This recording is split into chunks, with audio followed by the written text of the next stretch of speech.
You're absolutely right. Fear governs life. Fear governs business. Fear.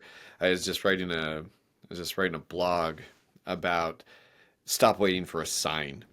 Mm, I saw this really cool speech that so many Christians, so many Muslims, so many people that are God fearing are yeah, waiting for this some kind of sign right. that for God to confirm, Yeah, hey, it's okay with what yeah, you're doing.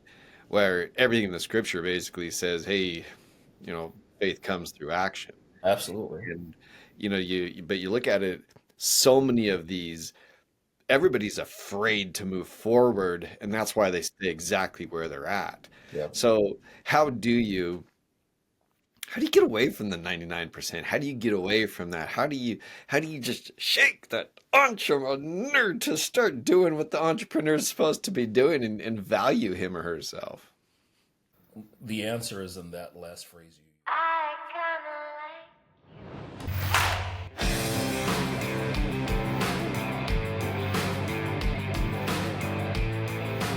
Hey everyone, I am Jeffrey Boyle, and I am here with a buddy that I met. How long ago did we meet, Steve? Like a year ago? About a year, give or take. About a year ago, and we had such a great conversation, and I did such a terrible job of planning enough time with him. I was going through some of my past guests, and like, I really had a good time with him, and we didn't necessarily have something scheduled on what we were going to talk about. But Steve Harris talks about finding your right client. So he Right. does speaking. He's Mr. Important on Instagram, and I guess Steve, you're just all around Mr. Important, right? Takes one to know one, Jeffrey. Takes one to Okay, thank you, thank you, thank you. So, but I've taken a new approach this last time is I don't have a seat anymore. I found it gives me more free flow, right? I mean, how am I doing like that? You're doing great. I feel like I should stand up too. It's dead. Well, Steve, so let's just a couple questions and then let's have a cool conversation like we did last time.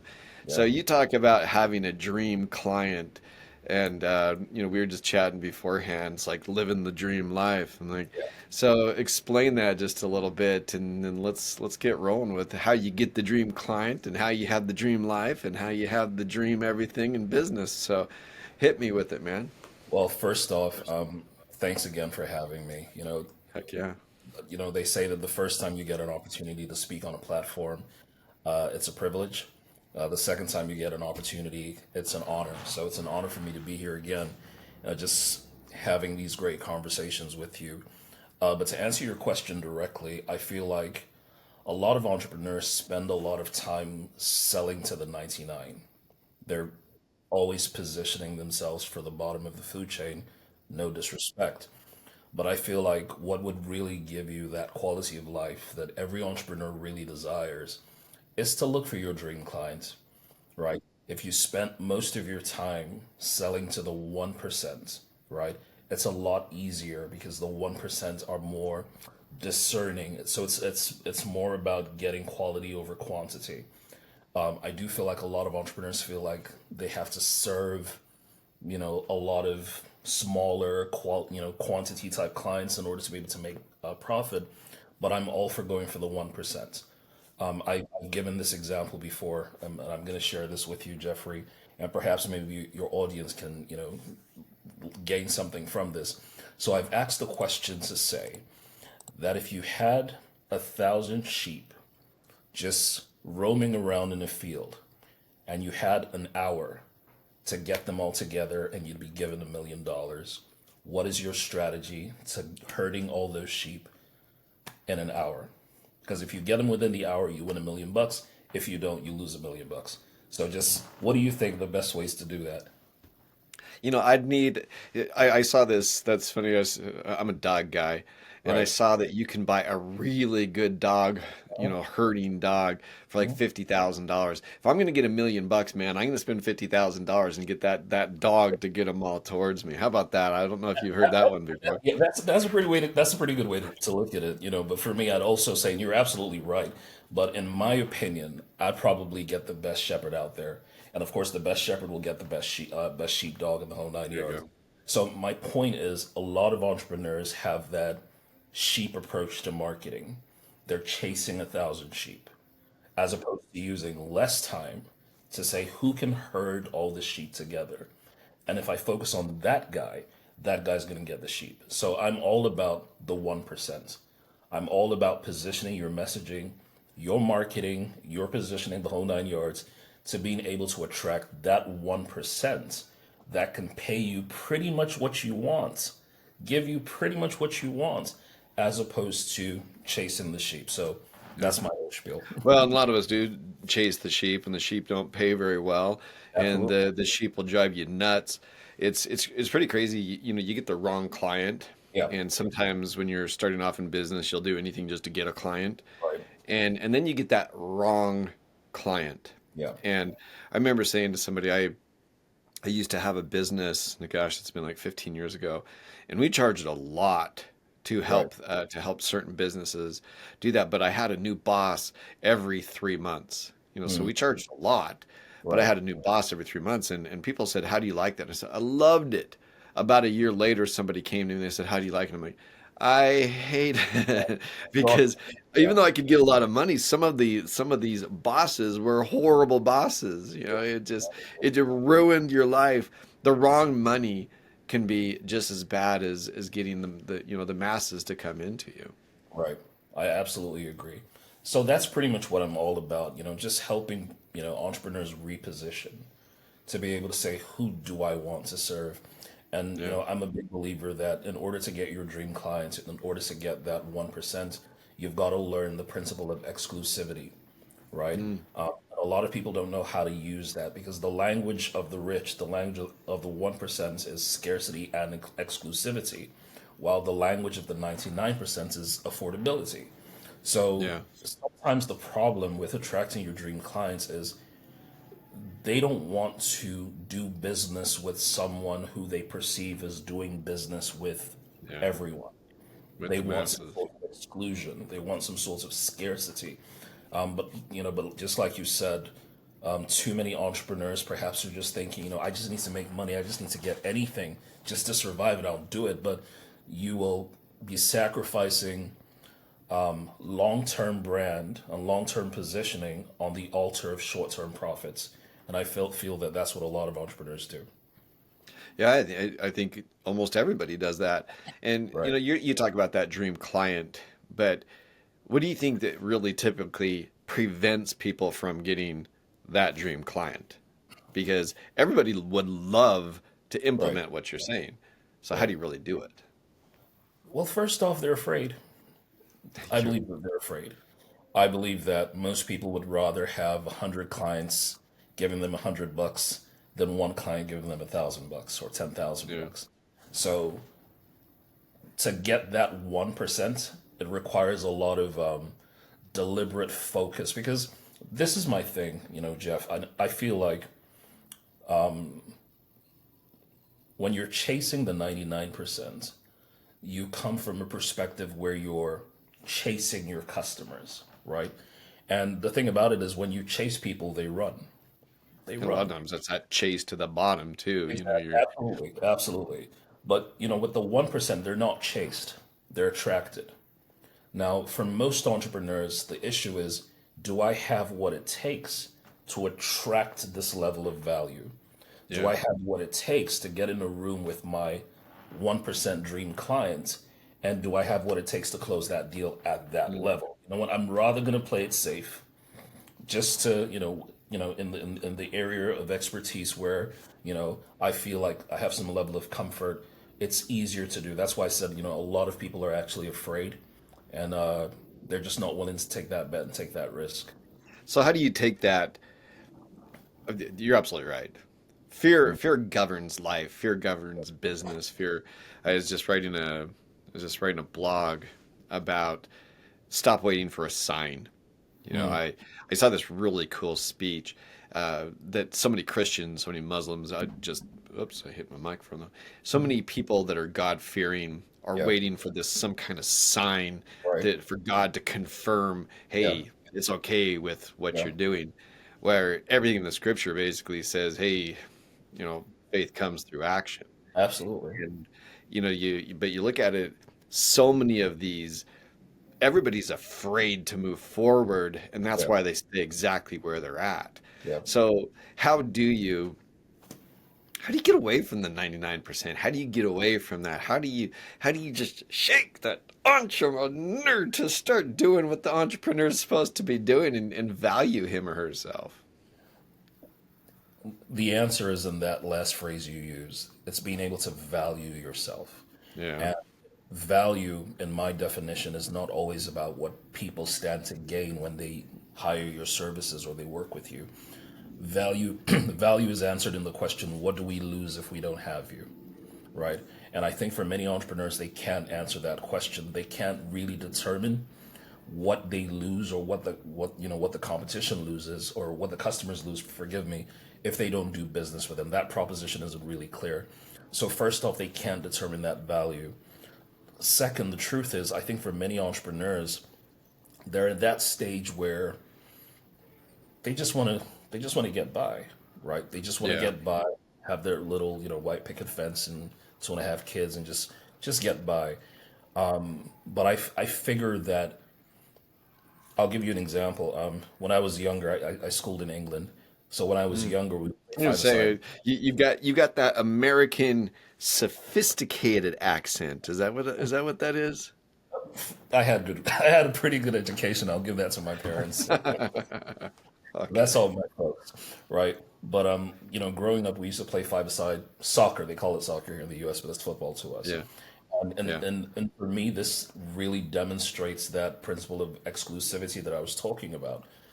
So when we play five-a-side football, the best players, so to speak, would literally be the captains. So we'd have two Right. teams, two captains, and the two captains were always the best players, either in school or in class, or whatever the case Yeah. may be. Now, the best captains, as you would know, would have to choose their team. Now, the rest of us kids who aren't so good enough to make the team, 20, 30 of us, are raising our hand and asking to be picked. So we're asking, pick me. And the captain, Jeff is a captain, Steve is a captain, say, oh, I want Rachel, I want this person, I want that. Long story short, everyone is being picked. We get five aside on both sides. And here's the interesting thing about it. The rest of us who didn't get picked, of course we feel bad. But the next day, we come back to raise our hands to be chosen. The thing about exclusivity, Jeffrey, is many entrepreneurs have to get into that place where they're not auditioning for their clients. I think many entrepreneurs are twerking for the customer. We're Yeah. bending over backwards. We're doing everything we can to make sure the customer picks us, as opposed to being in the place of power to be able to say, I'm going to make the decision of who I want to work with. I'm going to make the decision of who I want to do business with. Exclusivity requires you to literally exclude people. Now, many entrepreneurs don't want to do that because they're thinking in terms of volume. And yeah, if you want to make $1 million, there are many roads to market. You can get, 100,000 people giving you $100, so on and so forth. Or you could get two guys giving you 500 grand, or you can get one guy giving you 1 million. They're different roads, but it really depends on your route to market. But I feel like too many entrepreneurs take the path of least resistance, where volume is key, quality is low, and they feel like, well, they can just keep on having a lot of marketing spend. But I use this metaphor sometimes, and if you're not a gun guy, please forgive me. I'm not trying to be I'm a graphic. gun guy. You're Yeah. good. Gun guy.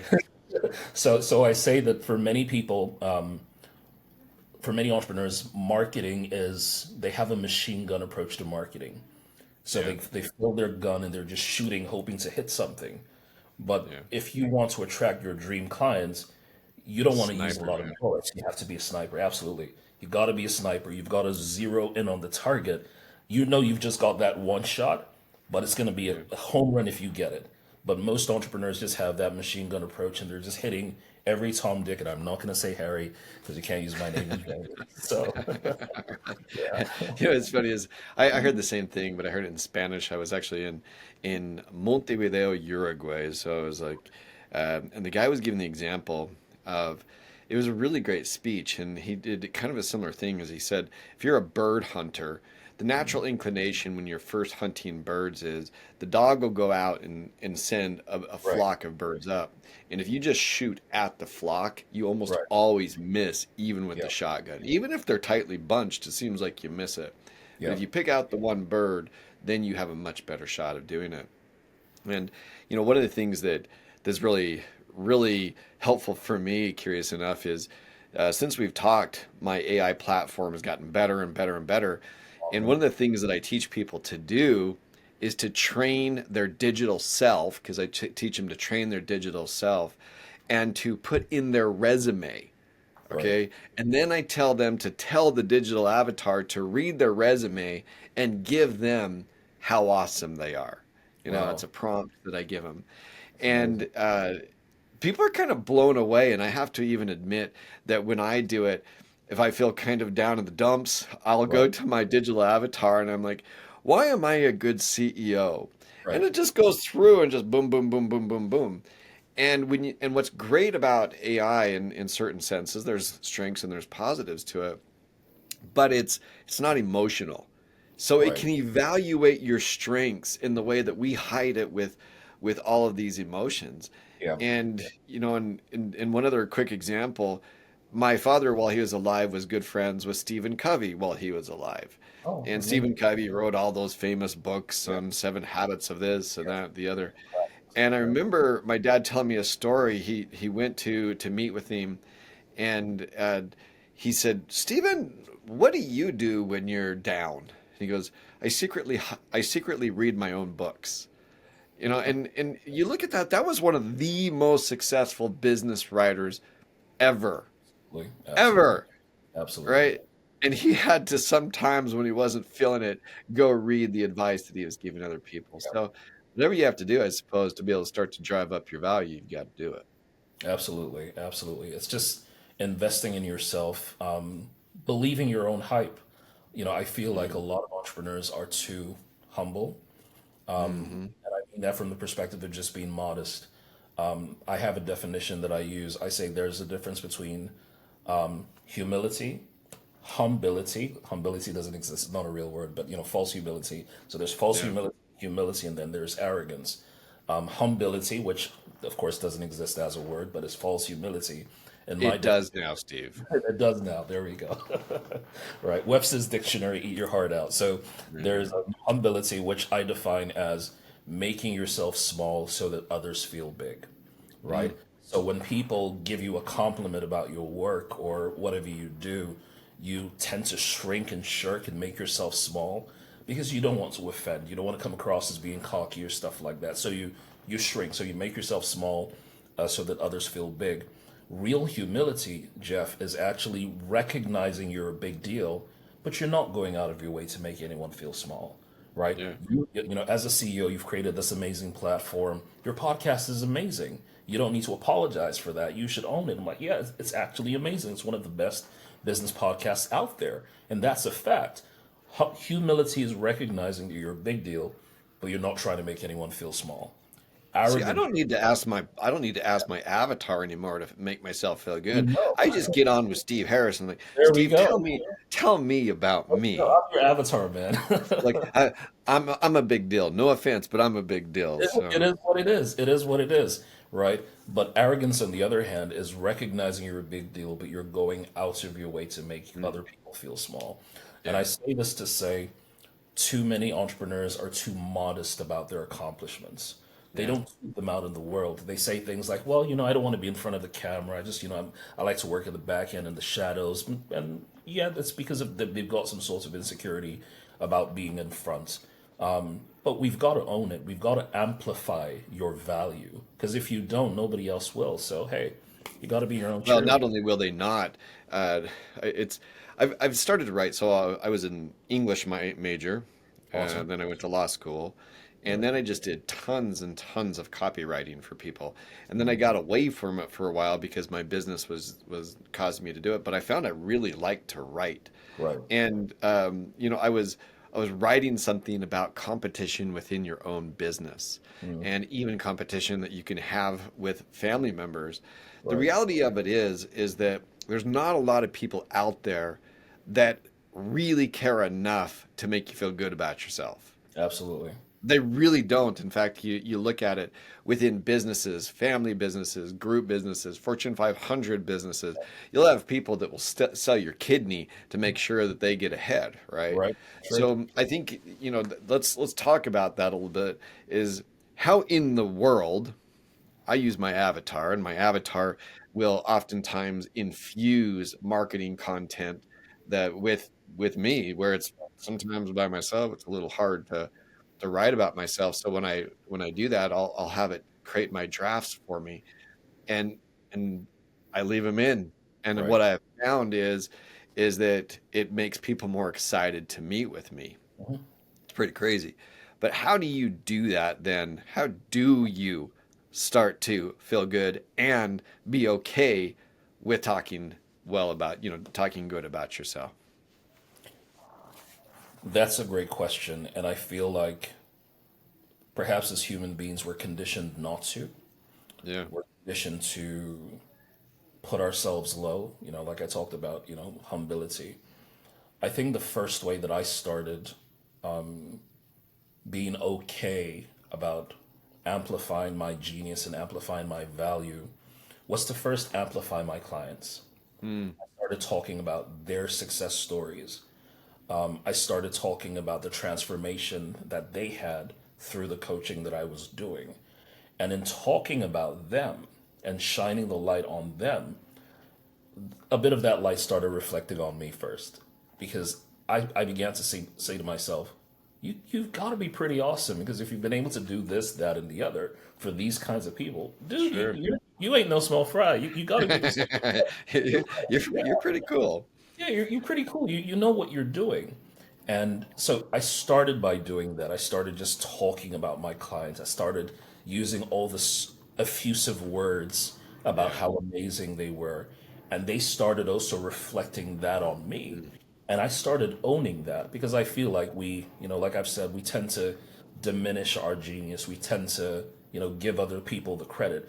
And one of the things I recognize is you're not going to be everyone's cup of tea, or Starbucks, as the case may be. You're not going to be everyone's cup of tea.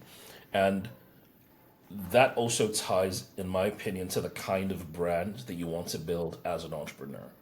And I Yeah. talk about the fact that there are generally about four kinds of brand emotions you're going to evoke in the hearts of your customers, clientele, or competition. And these brands are a brand that people love. So you're very deliberate about fostering an image, a reputation of love and rainbows and sunshine and the whole nine yards.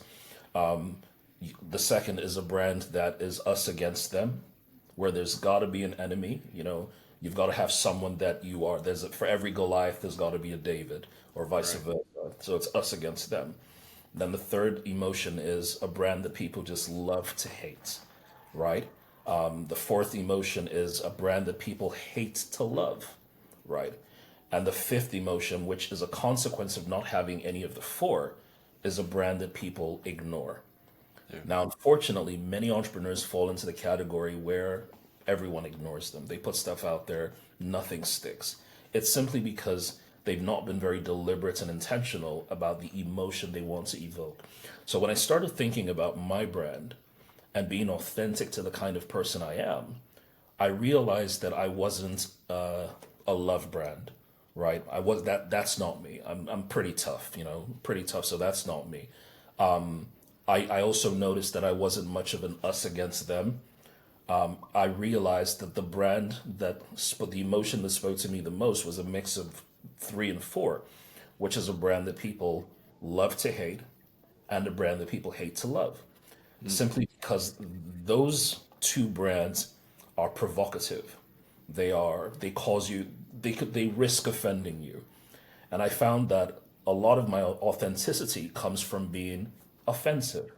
And I don't mean offensive from the perspective of being insultive and rude and Right. derogatory. It's offensive to, in my opinion, because as a coach, what I try to do is dispel ignorance, get you to achieve more, be ruthless with your goals. So I was very offensive to those who consider themselves very comfortable. They wanted to stay in their comfort zone. They didn't want anyone to call them out. I was calling people out on their BS. And that's Yeah. very authentic to me. So the moment I embraced that brand signature And I tied it with the fact that, well, in order to be this kind of guy, I can't be gentle, meek, and mild. I have to be a bit brash. I have to be a bit cocky. I have to be a bit this, all of the things that people don't like, so to speak. But that's authentic to me. And I But found out, isn't yeah, that, don't yeah, you find it though, so many entrepreneurs just want to be loved? yeah, they do. They just want to be loved. As you're saying that, it just kind of hit me as like, if you really want to make it, You you're can't going fake to it. have some people that really Yeah, dislike you. So absolutely. if you're not comfortable Yeah, with being disliked, yeah, you probably shouldn't be an entrepreneur. You yeah, probably, I heard it said is like, if you want to, if if you really, really don't want to hurt any feelings, you're going to be nobody, you're going to do nothing, and right. you're not going to accomplish anything of Absolutely, worth, right? absolutely. So how do you start to feel comfortable with that? Because it's our natural inclination. Well, Yeah, unless you're yeah. completely raised in with a with the wolves. How in the world do you? I, I'll just give an example. So I watched that documentary on the Olympics of Kobe Bryant, Right. It was a and good I one. don't know if you've seen that one. It's the Redeem Team on Netflix. And the first thing that Kobe Bryant does is just go right through the middle of the key and knock out his teammate Paul Gasol. It just Wow. knocks him out, and he just had no qualms about it. And I've read the books by his personal trainer, and his personal trainer said that Yeah. the biggest thing that was so impressive about Kobe Bryant, and everybody, there's so many people that love Kobe Bryant. He's just a mythical figure now on Instagram and social media. And he simply didn't care about the hate. Right. In fact, he actually liked it. There's Right. not a lot of us that are okay with just Yeah. being hated. Yeah. So how finish what you were saying with that? But how how do you get there? It's about just being yourself. Not everyone, like you said, has that Mamba mentality, and but that was Kobe embracing his. I like to call it his inner darkness, because I Yes. yeah, it's embracing his inner darkness, and I think a lot of entrepreneurs and people in general are striving towards that outer light. So they want to be loved, they want to be fated like the sun, they want to be accepted. But some people also recognize that they are driven by some level of darkness, and I don't mean that from a place of, substance abuse or addictions or Yeah. things like that. It's what they use, what they've gone through as fuel for their fire. The Right? negativity that fuels you to never go through that again. The Absolutely. bad experiences. One of the worst mistakes that I've made in business. One of the worst mistakes that I've made in business is not insisting upon a duality of value giving, Right. right? And there's often it's oftentimes easier to give Right. than it is to receive with that, Absolutely. and being okay with demanding some of that respect, or when it's given to you, to not devalue that Absolutely. those good comments that come your way. It's not humble to reject somebody's positive things that they say Right. about you. That's not humility, Right. right? In fact, I think it's selfishness to do it. Oh, absolutely. Absolutely. So most people just don't have that sense of awareness. Excuse me. They don't have that sense of awareness that allows them to leverage and be authentic to who they are. Like you said, most people just want to be liked, they want to be loved. But when you discard those emotions to say, I owe myself Mhm. the ability to show up authentically at the very best, I know it's a cliche, at the very best version of myself, and not caring how other people feel about me, either good or bad, but going to bed with a satisfaction that I showed up fully, I lived fully, and if I die, I died empty, right? Yeah. As opposed to pandering to other people's feelings and emotions. Because when you do that, at the end of the day, you become schizophrenic, because Mhm. you're constantly being a chameleon, changing color depending on who you're with, as opposed to being who you are, and everyone just recognizing this is who he is, this is how he rolls. You know what? Deal with it. If you don't like it, get out of the kitchen. Entrepreneurship is a contact sport, Jeff. Oh man, it's a brutal sport. It Yeah. is a brutal sport, and I think that that's why I've been enjoying. I just find I do all this advertisement about outputting massive amounts of content, Right. and we built this I've spent all this money on the AI platform that makes it easier and easier to do it, and I got it so my Jeffrey AI Right. was so well trained that even my virtual assistant could use it to have it write like me. So I Wow. got kind of lazy, and because it was output we were outputting all this content, and I'm getting new followers and all this kind of stuff. Yeah. But then I realized that's when most of my inspiration comes, Mm. is when I'm doing that. And I wrote about that business is hard, It is. and you have to make really tough decisions, and you have to sacrifice, you Yeah. have to go through all of these different things. Yeah. And what I just wrote is, if you are ill prepared for the attacks, Right. they come. And some of them aren't on purpose, but inherently people are selfish and they'll do Yeah. what's best for them. True. And I just wrote on it is, if you're not prepared for it, and if you do not have the ability to continue to get through Yeah. that, just the critique, just just go get a 9 to 5. I'm keep That's hitting my it. microphone here, but just go get a 9 to 5. I find now that I don't have a chair, I certainly am freer, but Space. I'm punching stuff, man. But anyways, It works. yeah. So I agree with that. It is a contact sport with that. So if you ever, when you do this, because you're obviously teaching people or high end salespeople or business owners to go Yeah. off and get this, how do you prepare the meeker personalities, or do you just simply say this is nature, not nurture? If you don't have the ability, then boom, I can't teach you. Everybody can be trained. It's like going into the gym. You have the capacity to build muscle if you are ready to put in the work. If you're ready Yeah. to do the reps, and I talk about something a lot. I call it embracing the boredom of consistency. That's good, actually. Yeah, So because I think a lot of entrepreneurs, we're caught up in that shiny object syndrome. So we're constantly trying to find something new that engages us. And at the end of the day, we have a lot of half dug ditches. But, I tend to go to the gym a bit. And when I go, it's not fancy. It's the same boring repetitions at heavier weights at scale. So I can't jazz up an incline bench press. I can't jazz up, doing cardio on the treadmill. There's no fun way to do it. It's embracing the boredom of consistency. yeah. And when you go to the gym, you can't tell the day that you add on an extra pound of muscle. You don't know. It's in doing the same seemingly boring reps that ultimately something begins to change, and people start noticing. Oh, Mhm. you look. You have you been working out? They notice the change, but you can't pinpoint to the exact moment when that happened. And I say that to say that a lot of entrepreneurs are distracted by shiny objects. Yeah. And I define a distraction sometimes as, a distraction is an attraction that sidetracks you. I know it sounds a little cliche, but a distraction is an attraction that sidetracks you, right? It, And but, folks, but yeah, keep going. I apologize. I was just no, going to say, with you just brought up to mind, I did some training. I'm not a Navy SEAL. I'm not an Army Ranger. I'm not a SWAT.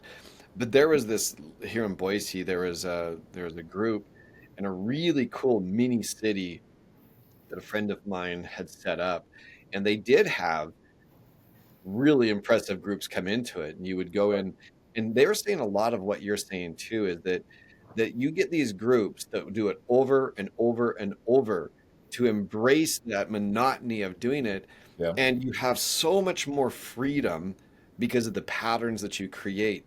And right, then you can improvise really based upon a very, very strategic, right, monotonous way of going about it. And it absolutely, and when you would watch them clear buildings, because it was really cool, because you could look down on it mm, and you could watch them clear the buildings. And then we went to do it, and we trained for the whole day, and I was really thinking I was good. And we had a bad guy in one of the right, houses we had to clear out, and I was thinking, man, I've got this. And I get shot right in the neck, because they were Glocks, that were Right. modified to have, and it hurt. It lodged in my neck, Oh and I was wow. just thinking, Or- I've got to do some more monotony with it. But I completely agree with you that these guys, the most well-trained business people, the most well-trained sports, everything, Right. they embrace that monotony Right. until it becomes just a part of who they are, which gives Absolutely. them the freedom to expand in those more difficult situations like that. You said it all. I don't have nothing to add to that, but you said it all. Well, I recommend that you do. I think it made me feel better because I think he was a ranger of some kind, so he had Okay. all kinds of training. But I was just surprised. It was this. If you've ever, if you shoot pistols, a long Right. shot in the movies, you think, how did he miss that? Right. Well, Right. Right. try hitting a moving target going past a It's hallway. very I close. was Yeah. zooming past the hallway and I get shot in the neck, and I'm like, how did he hit me? It's because he had done it over and over and Absolutely. over and over again, which Absolutely. gave him freedom in almost every situation to make it happen. Just saying what you said, reminds me of that legendary quote by Bruce Lee, who says, "I don't fear the man who has 10,000 kicks. I fear the man who has done one kick 10,000 times." Yeah. And that's that routine boredom of consistency, just doing that until that it becomes like second nature to you. It's just like breathing. Same situation. You come out with the same type of results, and most people don't want to do that. So we get this trend. Almost nobody likes to do it. I think and one of the things that I've adjusted, so I've gotten to where I train people now how to do high ticket sales. Right. And the dream, of course, all of us is to be able to leverage ourselves, to be able to get it so we can then grow the business so we're not the only ones doing it. Yeah. And I prided myself in the past about being creative in every situation. Right. And what I've had to switch to is I had to switch to these patterns, Right. because, I sell 12,000. Hmm. Gosh, we did an $80,000 deposit Hmm. 2 weeks ago. And that $80,000 deposit Right. for is actually a seven figure contract on with it. That $80,000 contract was the same exact pattern Right. for a 5,000 or $12,000 sell. Absolutely. And it gave me the confidence, like, oh my goodness, it doesn't matter if I'm going for a 6 figure, 7 figure, or even just a $4,000 to $10,000 product. Right. The patterns are what define my ability to duplicate me, so I don't Absolutely. have to do everything forever. Absolutely. Just making what you said just succinct in some sort of like one liner. It's Hmm. about methodology, not personality. Mm. Right. And I think a lot of us as entrepreneurs leverage our personality, which is great. It's great. If you're charismatic, it's cool. It doesn't matter. But at the end of the day, it's building like you've done that personality that generates the same patterns and building that into some sort of framework or methodology that is scalable even if you're not there. And I think that that's where a lot of entrepreneurs get stuck, where we can't scale. We accelerate until we burn out, but we can't scale because acceleration has, for many of us, our acceleration has been dependent on our personality. But to scale, that has to deal with methodology. So it takes you out of the system and then takes all the knowledge that you have, building it into some sort of framework or methodology, and then allowing other people to scale even if you're not there. So I think that's a bit of the missing link. I think you've also got a talent, though, of taking my ridiculous stories or examples and turning them into a really good tagline. So do that again for me. So I'm not going to give the whole thing, but methodology over. Personality. It's great. I think that's great. So don't. I think we came up with it together. Yes, we did. So It was all you, I'm. bro. It was all you. So This is I'm all going to you. use it. I'm going to say, Sure. uh, no, that's actually very good, and I think it's huge. Hey, tell me, tell me something important so we can finish this up. It's been a killer conversation with you. I didn't come in with any of the bullet points. I just had a great conversation with you last time. I'm like, I gotta talk to Steve again, and you came up with some great one-liners for me to be able to steal later on. You're But welcome. give me something to finish up today. I don't know. I think for me, where my mind is at is, and I've been brooding on this for a while, is, and I don't have the answers yet. Maybe you have the answers, or maybe your audience has the answers. But I'm asking myself, how do I become a category of one? Mm, How do I become not necessarily the only one who does what I do the way I do it, but how do I, for the lack of a better term, be different? In a field where, and I think this is something that every entrepreneur deals with, when you are in an industry that is a saturated market, and ultimately the decisions many times your customers make are commodity based decisions where they're looking for things that are cheaper, cheaper, cheaper, and you don't want to perform in that circus or rodeo anymore.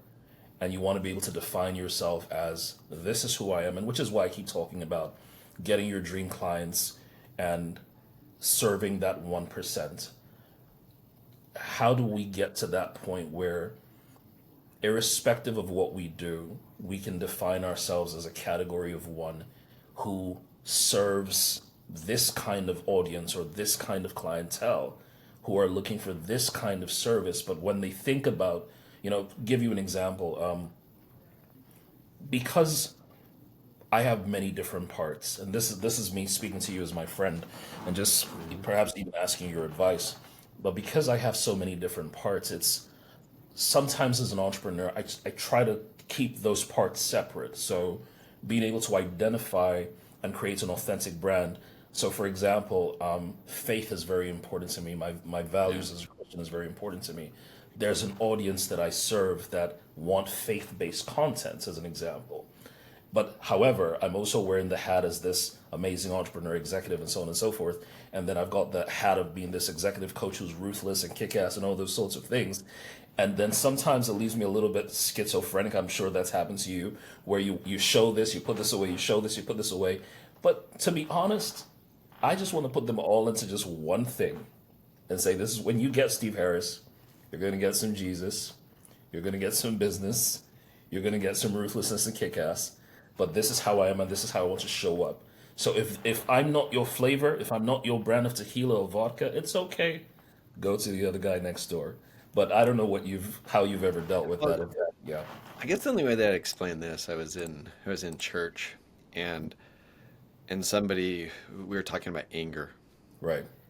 and one of the one of the persons said, just you have to turn the other cheek at all times, and anger is just not somewhere where you want to go. I'm like, all right, got to say something. I felt like I was at law school again. It was like somebody said something ridiculous, and I'd always say to my wife before I went to law, class at constitutional law, I'd be like, I'm not saying anything today, Angela, and she goes, uh-huh. Right. And then somebody would say something, I'm like, oh, just gotta say it. Yeah. And I'm like, well, Jesus knocked over the tables, and I would say that he wasn't exactly chipper Right. in Absolutely. that moment, Yeah. right? So there's different layers to all of us in different things. And I think what it comes down to is truly just wanting to provide value, Yeah. but demanding Right. that you receive the value back, right? Right. Right. And so that means that sometimes you're going to get the faith-based stuff. Sometimes you're gonna give a gun example and be just okay with it. And Yeah. what I love about how we've transitioned lately is it seems like we're still very much, the world is still very much divided. Yeah. But I think we're getting back a little bit more where we don't trigger everybody simply for disagreeing with us and or being Absolutely. disagreed. Unless Absolutely. you're just an extreme on both sides. Because there's Absolutely. extremes on both sides. It's like, Yeah. hey, I'm okay. I'm okay that you disagree with me.